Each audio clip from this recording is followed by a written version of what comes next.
வணக்கம். இன்றைய முக்கிய செய்திகள் வாசிப்பது வாஞ்சிநாதன். காதலர் தினத்தை முன்னிட்டு சிறப்பு சலுகையாக ஜோடி 65 ரூபாய்க்கு மார்க்கெட்டில் வந்து இறங்கிய நல்ல பாம்பு குட்டி. மல்லாக்கப்படுத்து பொட்டுக்கடலையை பொழக்கிற போட்டியில் நண்பனிடம் இருந்த பொட்டுக்கடலையை புத்துநாப்புல வாங்கி பொட்டுக்கடலையை தூக்கி போட்டு வாயை பொழந்தபடி இருந்த நண்பனின் வாயில் சாக்கடையில் முளைத்து கிடந்த செடியை சகதியோடு பிடுங்கி வாயில் போட்டு விட்ட வையாபுரி.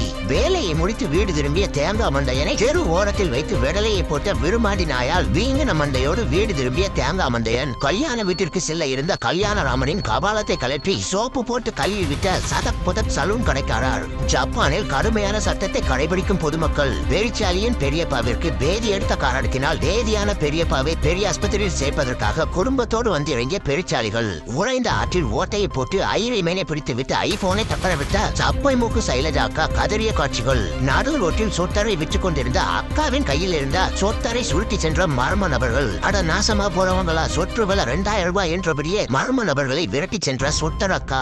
செய்திகள் படித்திருந்தால் லைக் பட்டனை தட்டி விட மறந்துடாதீங்க.